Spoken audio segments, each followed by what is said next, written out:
Well, good morning, good evening, good night. I'm Ryan. It's a 780 Speed and Custom. Appreciate you guys stopping by the channel today. On today's episode, we're going to finally rebuild my 4L60E transmission. Stick around.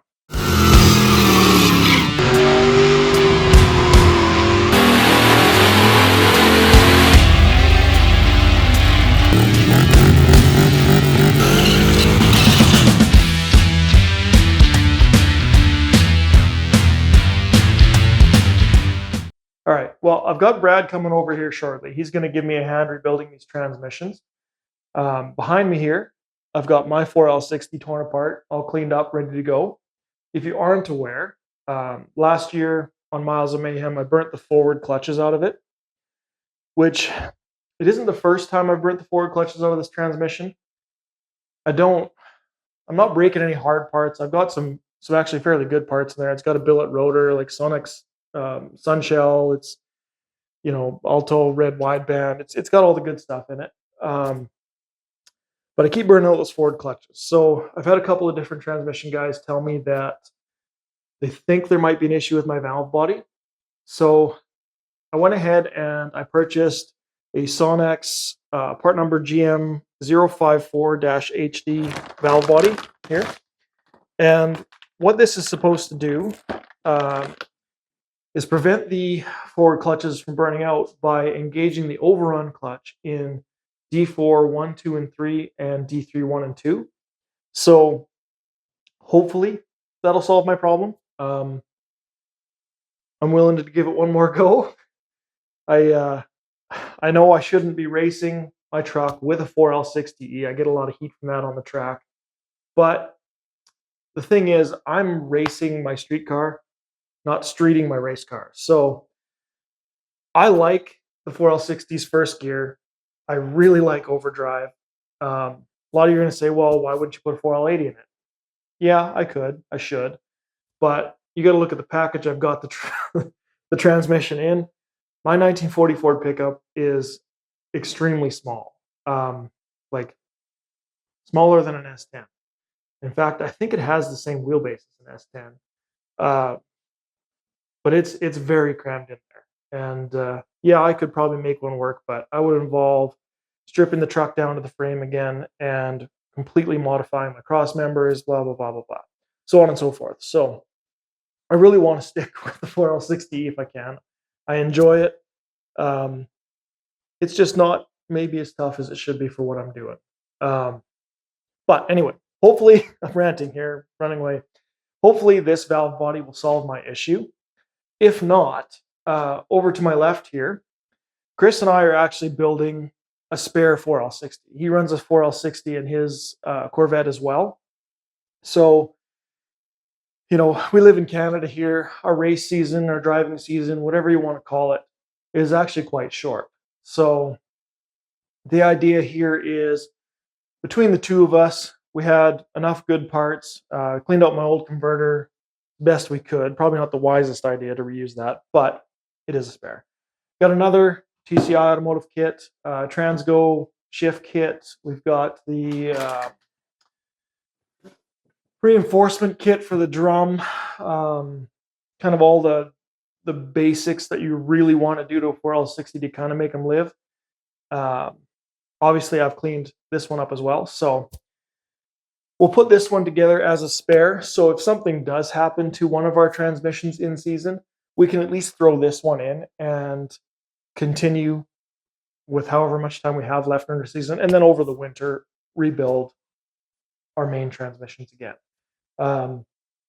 Hopefully we never have to use it, but peace of mind having a spare there just in case we do. So as I said, Brad will be here shortly, and we'll get to putting mine together first, and then we'll put together the spare. So enjoy. So another thing I could mention, it's always a good idea. One thing I've done is had these clutches, my new clutches, the new wideband, everything soaking for both the spare and for my transmission in ATF.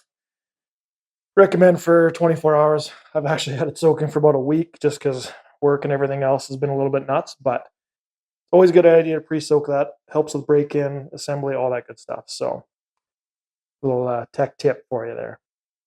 Brad's here now, and one thing we haven't done yet is obviously take apart the pump. So we're going to rip that apart right now and see what things look like inside. Obviously clean it up a little bit. Yeah, and we can start assembling this thing. Oh, it's like the guy who put this pump together last time. Did a good job. That was you. That's a good thing. Yeah, because we had it apart.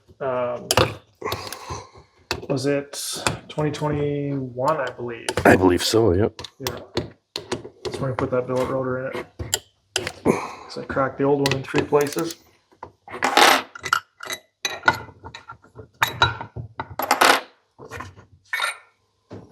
Well, we're looking healthy in there. Actually, it does look pretty good, doesn't it? It does. Yeah, last time this was broke like here and like here and like here. Yeah, she was FOOBAR was the correct Is the term we used. We got no scoring on the pump house. That's good. I'll give that a clean up and then Yeah, I'll get some water. We can throw it in the sonic cleaner. Yeah. All right, we'll just put this off to the side temporarily. Moving on. So obviously the first step is the lower reverse piston. Got a new one because the old one here, there's dimensions on it somewhere. Yeah, I don't know if that's casting or what that is, but you can drag your nail across it. And I really don't like the shape that it's in, so new one of those, new seals, new sprag. I got all new bearings as well, which is always a good idea. So when you're rebuilding transmissions, I don't care if you've been rebuilding them, if you're new to the scene, or if you've been doing this for your lifetime. I always recommend that you go in and you remove your old seals to compare them to your new ones. If you're reusing your existing part, you're going to remove the seals anyways. But if you're putting in a new one like we are, we want to make sure we're grabbing the right seal, installing it onto whatever piston or component that you're rebuilding to ensure that you've got the proper seal in the proper place for proper function. Otherwise, you end up with a conundrum of problems. We don't want that. Wrong parts in the wrong spot. Yeah, that's can open up a whole can of worms that you don't want. So, important information when installing a low reverse piston. There is a notch in the case, and a raised part on the piston that has to get lined into the case. Otherwise, it's not going to go in. So yeah, all sealed, lubricated, ready to get put in the case. So, where is my notch in the case? Oh, there she is, right down there. Thank you very much. All the way down.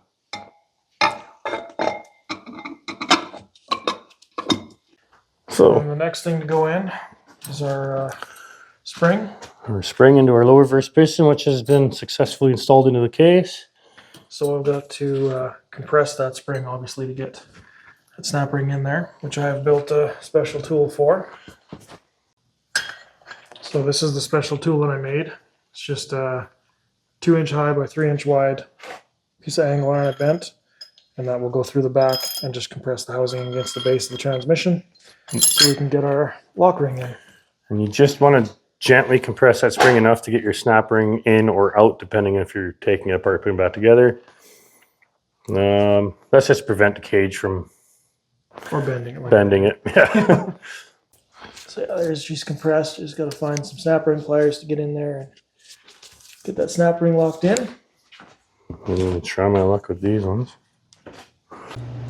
Okay, so there, we're good. We've got the lower reverse piston in. What's our next step here? Our next step is to to install our carrier assembly reaction gear and our reaction gear support into the bottom of the case with 2 new bearings Now, it is super important with these bearings, two things you need to do. First of all is make sure they're oriented in the right direction. Otherwise, you'll have catastrophic failure. Yes, because it's got an inner lip and an outer lip, right? Yes. Rounded edge, so. And you'll know when you put the bearing, in most cases when you install them, you'll know, because if it turns freely, you've got it installed right. If you have installed wrong, it really doesn't feel right. Stuff doesn't move. It's going to bind. Kind of binds up, yeah. Second tip, assembly lube.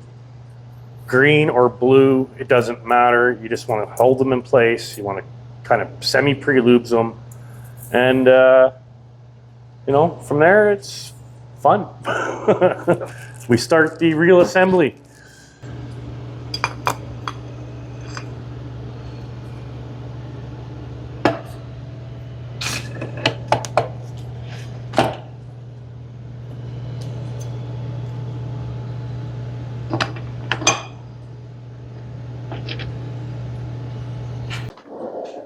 So another good tech tip when you're taking things apart is to zip tie all these clutches together. That way it just keeps your order correct. The first set to go in is the largest set. The only thing our kit didn't come with is a new wave plate, which is fine. We'll reuse the old one there. And our reverse clutches and steels can go in. So wave plate goes in only one way. And then we're going to put in the selector plate, and then you just alternate clutch, steel, clutch, steel, clutch, steel, clutch. All right, so that's got the lower reverse clutches and steels in. It's actually pretty easy. You can't really mess up the order because if you look at these grooves, like you got tight notches all the way here, and there's a couple larger gaps here. Kind of only goes in one way. Yeah, our reverse sprag goes in next.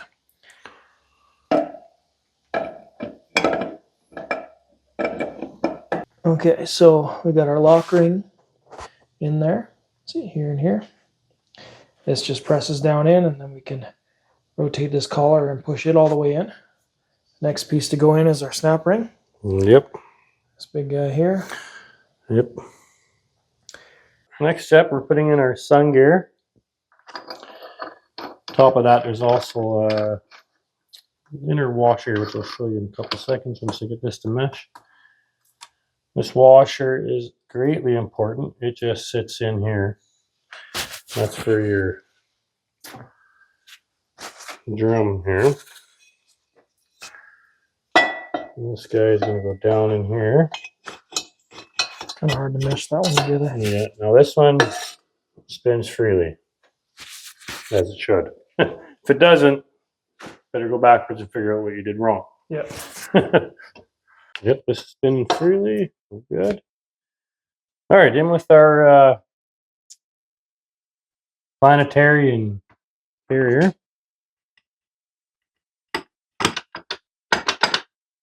Okay. Our spray. That should still spin freely, yep. Yep. That's good. And our little reverse roller is working as it should. Locks and counter. Rotates freely clockwise. Now we're on to our output shaft installation. So I'll make a little room here. Get her up on the bench. Get her up on the bench.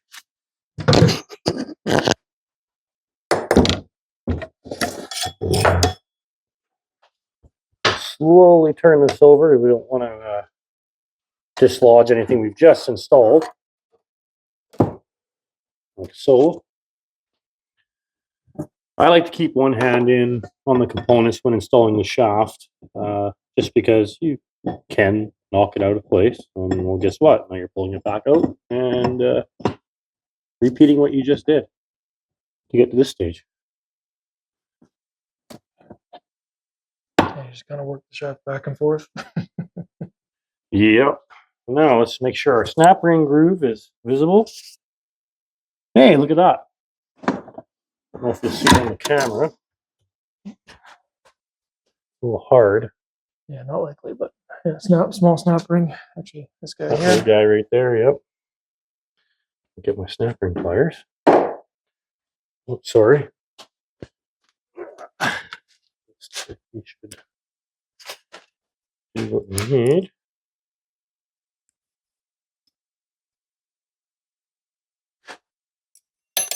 Yeah, stay right there.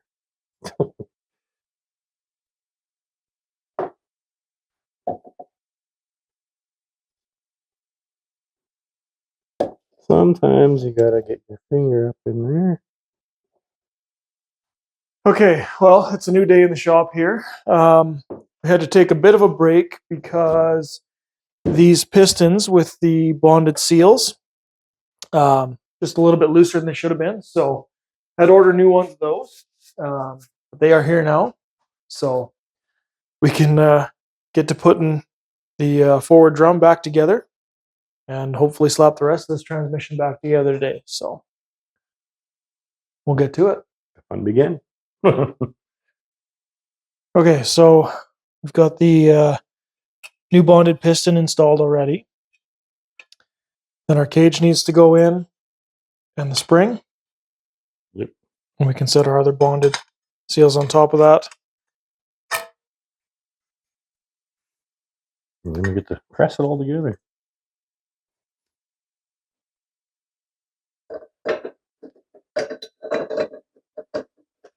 Alright, so we've got that set in there. That should just press down.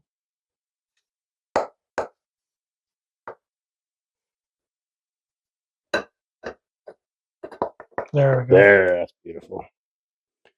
Next piece to go in is going to be the Overrun piston. Lube it up. And it's going to sit down nicely on top of that. It'll be flush with this surface. Then we'll put our spring and our snap ring on top of that.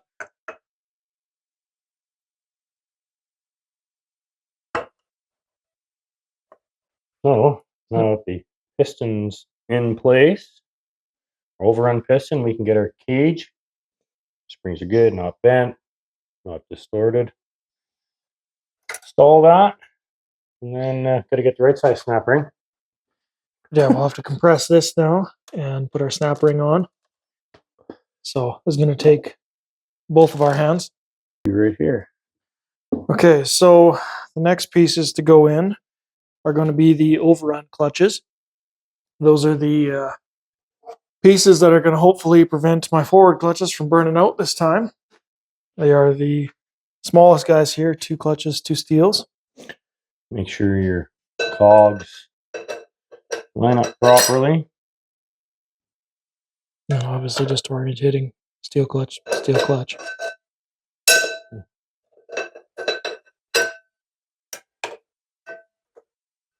There we go. Perfect.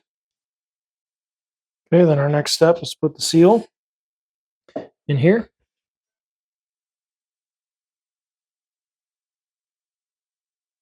And it's splined.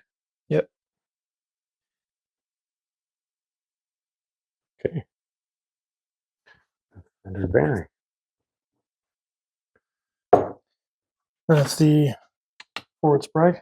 Yeah, that's the forward spray. So we'll change the bearing for that. We'll get it all lubed up, and then it can get installed.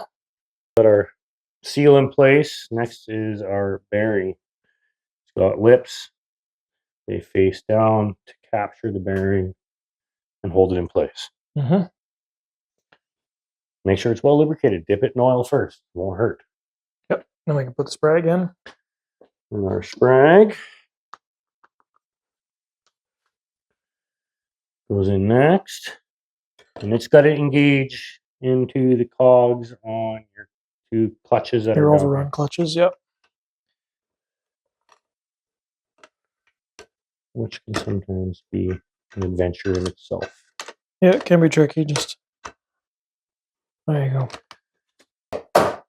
Okay, so the next piece to go in is going to be our apply plate, and then our wave plate.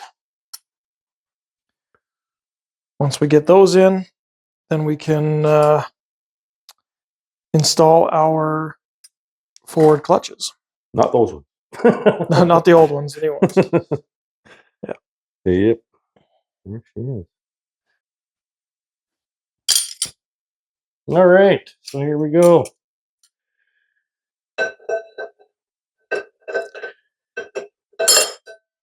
In with our wavy plate. These guys get lined up in your big groove here.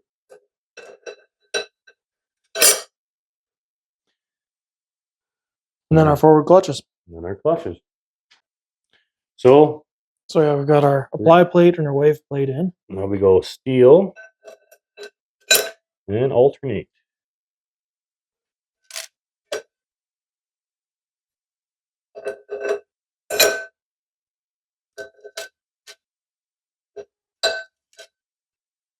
Come on.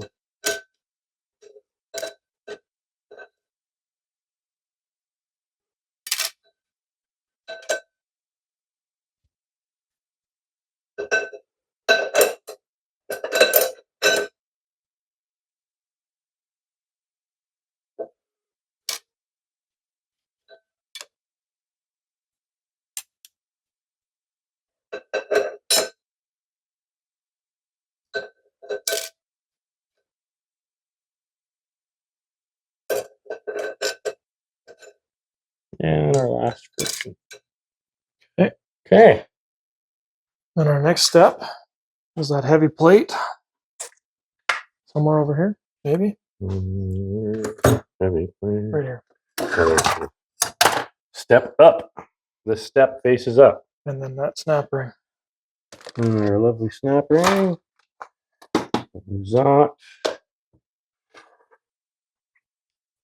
Not down.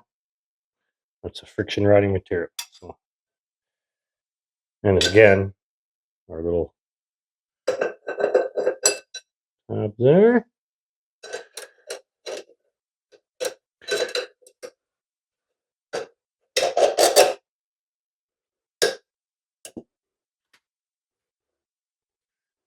I should grab a screwdriver and work that in.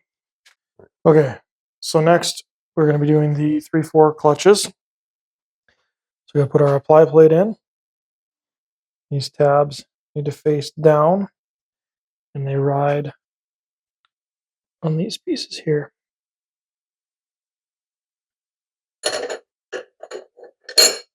Like so. And then we're going to alternate clutch steel, clutch steel, clutch steel, clutch. So unlike the other ones, we're starting with a clutch instead of the steel here. I gotta grab the right one. Okay, so the next piece to go in is going to be our 3/4 clutch pack. We've got the backing plate in. There's tabs on it that point down and rest on top of those grooves, the larger grooves. Then we've got to put our springs in.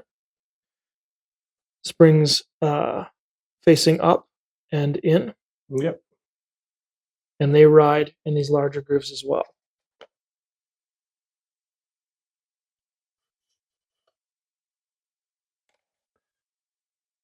You find that you do flop around on you, it doesn't hurt to take a little bit of assembly lube just to kind of keep them in place.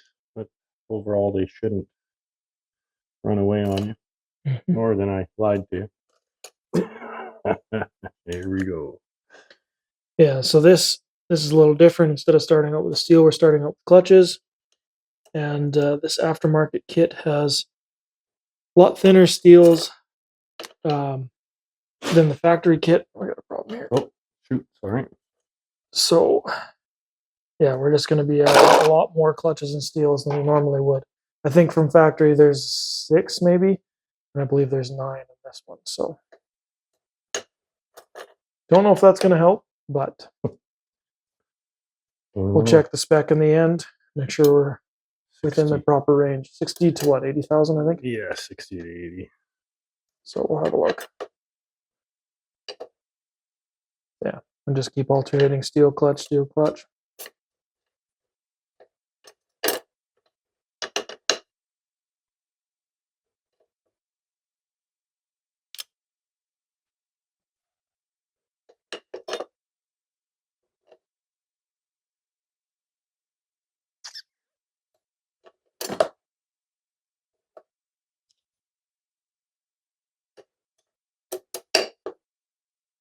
And obviously I want to end with the clutch because our backing plate is also a surface that it needs to ride on.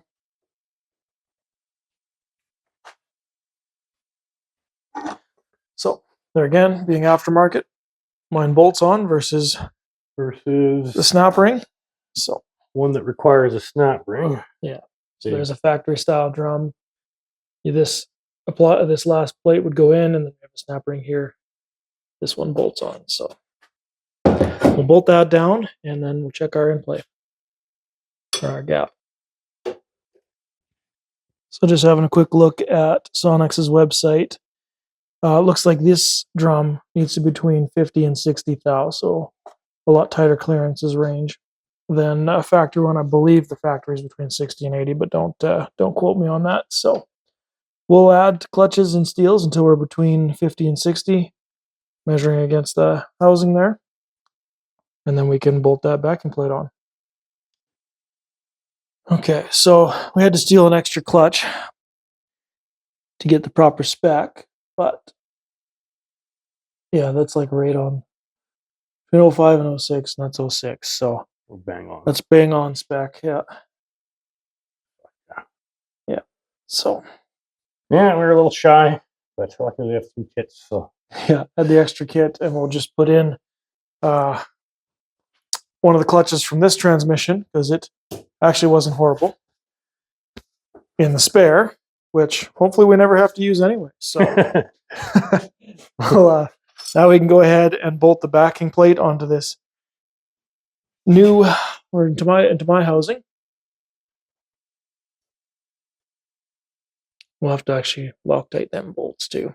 Yeah, let's clean them all off. Get all the oil off. Loctite them. Just blue Loctite, not red. Definitely not green. And then we'll check the apply by putting air to this, and hopefully that's our input drum assembled. Okay, for our next step, we've got to assemble the input drum. Just gonna lubricate that because the piston goes down in there. We've resealed the piston already. It's this guy here. So that'll go down in, then this spring cage and our snap ring. And then we can put our last set of clutches on top of that. Install it onto our input drum or housing there. And yeah, we can just about get this thing back together. Not too much left. Nitty gritty stuff. Okay.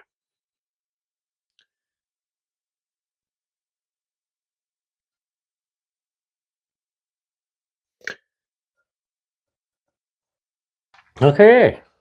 Okay, so the spring cage and piston are in. We'll compress this, put our snap ring on. So the next step is to put our final set of clutches in. There is a beveled plate. It's going to go in first. And we're going to have this high part of the inner part is higher. We're going to have that to the top. Then we'll put in our steel clutch, steel clutch, steel clutch. And then we'll put on the final thicker backing plate and our snap ring. Here. And that'll complete our input drum. So Belleville in, inner side raised up, facing up. Then we'll put our first steel in. First steel.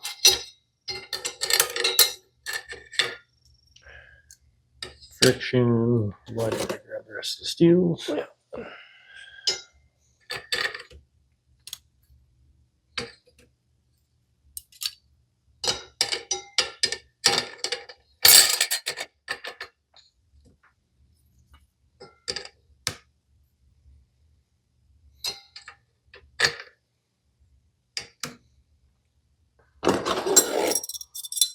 Now, this also has a bevel on it. And this faces up. This is our friction contact surface.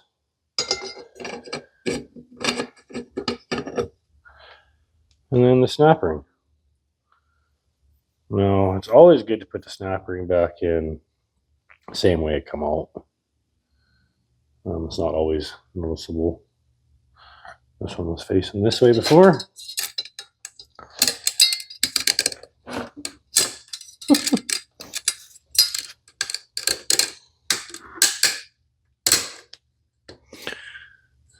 I'll grab a screwdriver after to make sure that's seated in there properly, just to kind of make sure it's sitting up against the land as best as it can. And then from there, this will get installed onto our input.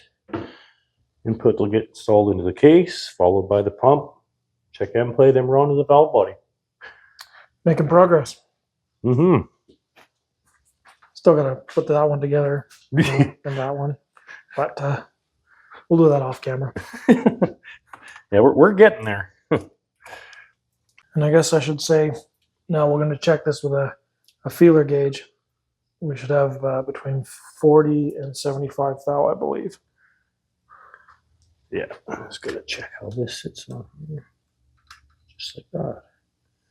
So this will face up. So we got this thrust washer, goes onto our input. Doesn't hurt to put a little bit of assembly lube on there to hold it in place. Goes down, fits here, and our bearing gets oriented so this surface is facing up because it has to fit onto our 2.4 drum and do a job. If we put it this way, we're going to have major problems and stuff's going to burn up. And then we're going to be right back to square one, which we don't want. Nope, definitely not. No. So before we do that, we'll check our end play and then continue on. Okay, so our next step, we're going to mate the input drum to the input housing. So we've got our spacer and our bearing in there. Yeah, so these clutches, we kind of line them up. They need to engage in here. And this surface here is obviously going to ride on this bearing here.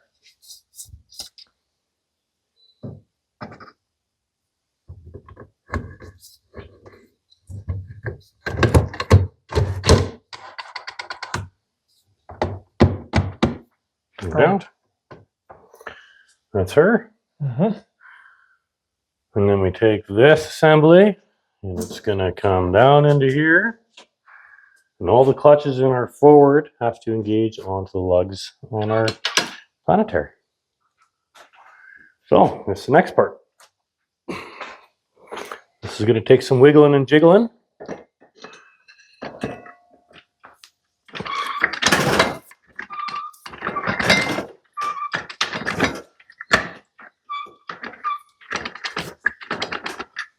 All right, so it was a bit of a struggle to get this seated, but we are seated now below where the pump rides all the way down. So our next step is going to be to put the band in, which we've got here, and its retaining pin.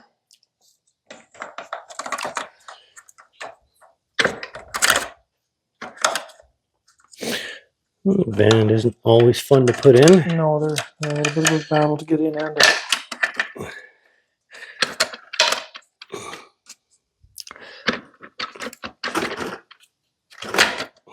There we go. And make sure this little guy goes in here. Once I get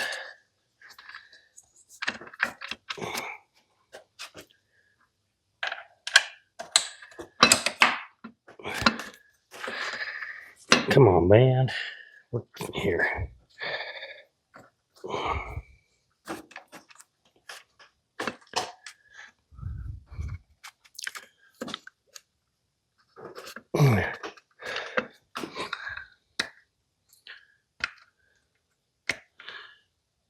Come on, meow.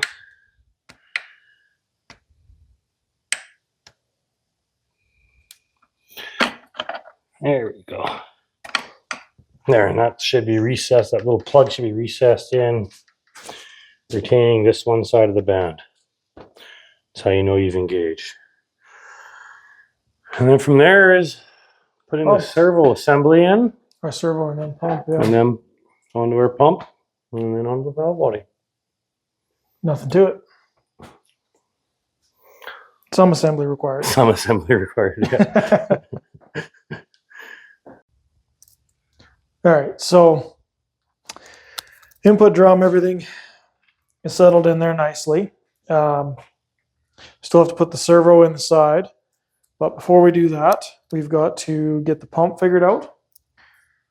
Now, our big question mark here, the thing we're not so sure about, is I've got a Transgo HD2 shift kit that's going to go in.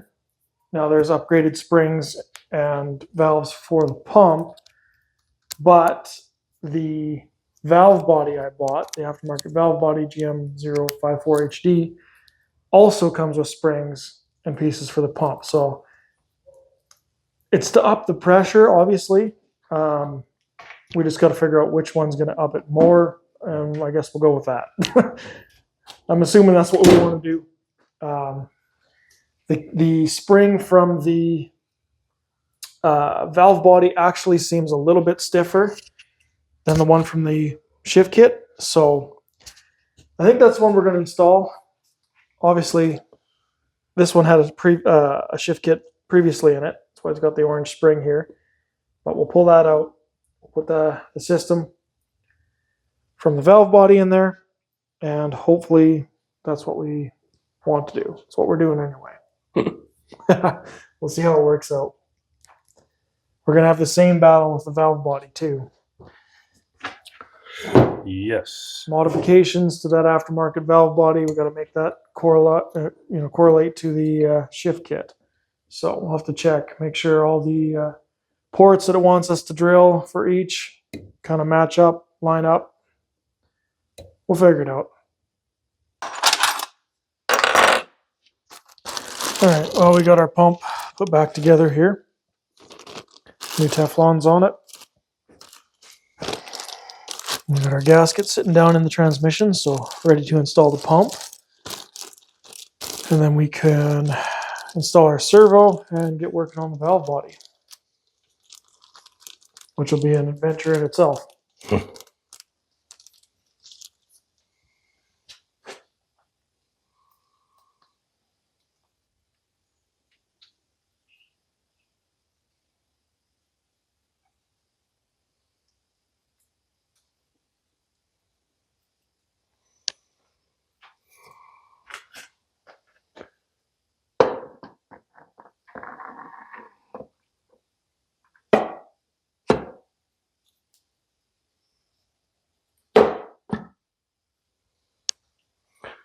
From there, we'll torque it down, check our end play, and then begin our shift kit. And at least internally we'll be done now. Mm-hmm.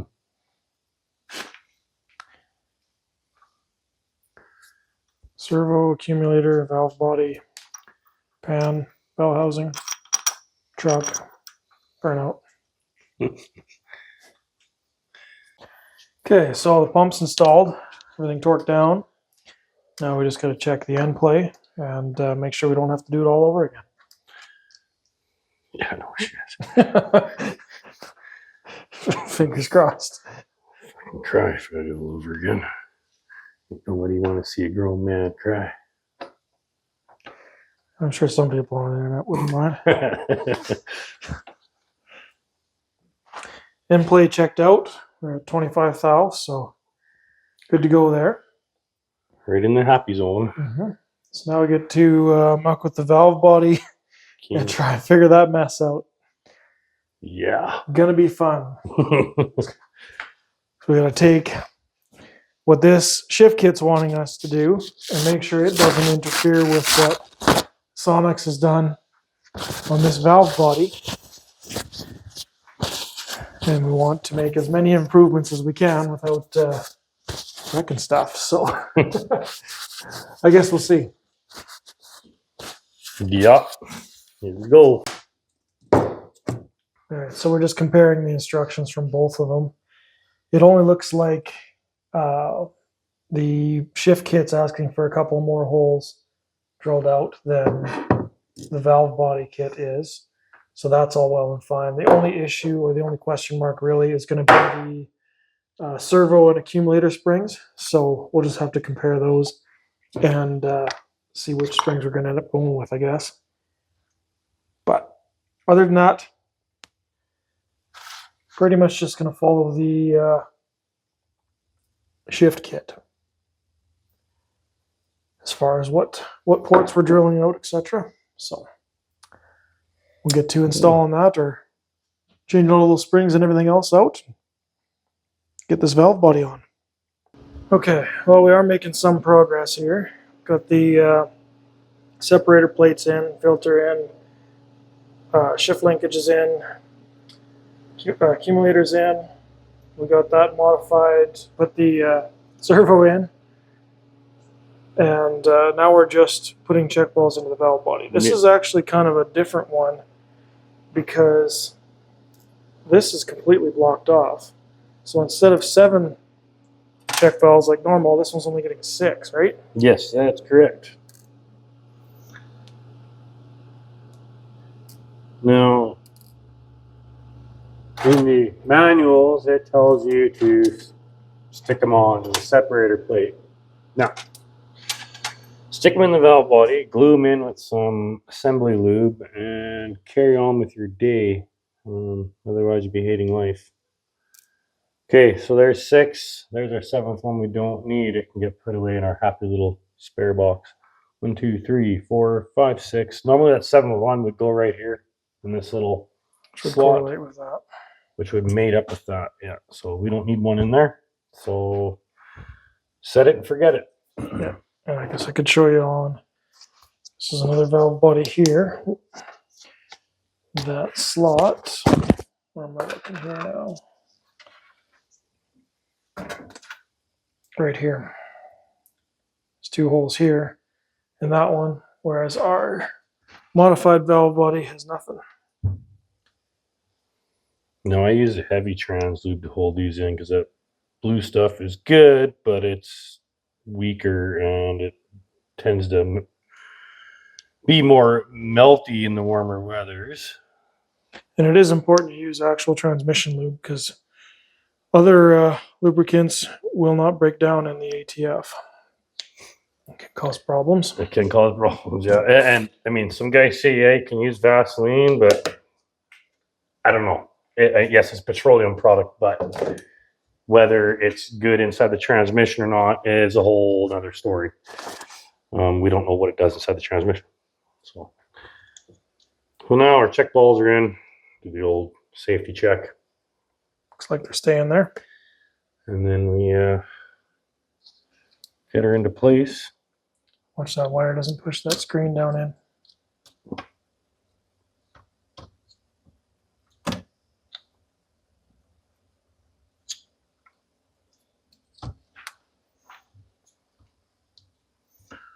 There, valve body's in its home. Now we got to go through our bolts. There's multiple different lengths with these valve bodies and these GM 4L60Es. You have to be careful where they go because you can bind up your gear chain. And guess what? You're going to install it, you're going to fire it up, you're going to put it into gear, and you're going to go nowhere fast. I don't want that to happen. No. So yeah, we'll go through this. We'll get all the proper bolts in the proper holes and get everything torqued down. And then, yeah, that's basically it. Tail shaft, sensors, put the bell housing on, and it'll be ready to go back in the truck. So get that done, and then we can go with all of the failures and problems we found. I got a pile of parts on my toolbox, so where to begin? We'll go through what we all discovered. Where to begin? All right, let's got the valve body on and torqued. So really all that's left to do is put the pan on, tail shaft housing, and the bell housing.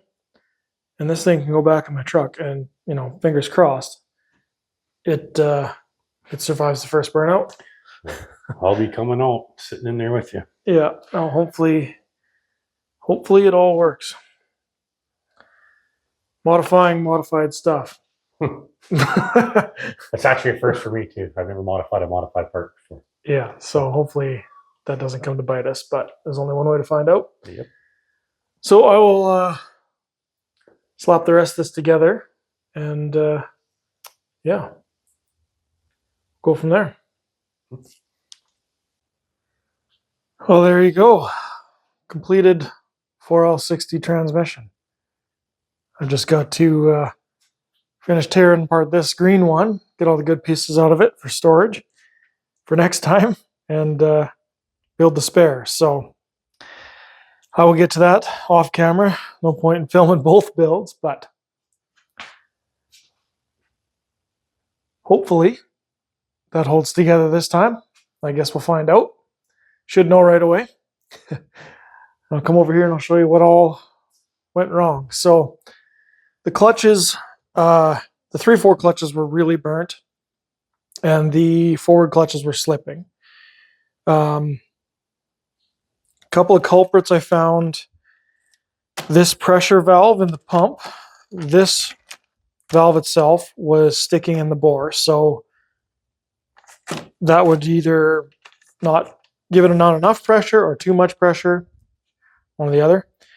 The planetary, this shaft is extremely worn. It's there's a visual groove there where this bushing rides, so that's no good. These bonded seals were shrunk. They are supposed to be a tight fit into the pistons, not so much. And since this was wore out, that caused this drum to wear out on the shaft there. And I think it actually had a crack in it. This drum just worn on the outside, so opted to put a new one in. And then this lower reverse piston, I believe I showed this already. Somewhere here has, yeah, right there, has a crack in it. I'm not sure if that was casting or not, but don't like the way that looks, so new one of those. Plus the upgraded valve body. This has got race clutches in it now, you know, plus all the other upgrades I've got in it, so hopefully it's good now. Well, as always, I appreciate you guys stopping by the channel. Hopefully you enjoyed today's video. Appreciate you sticking around this long. I'm Ryan. This is 780 Speed and Custom, tuning out.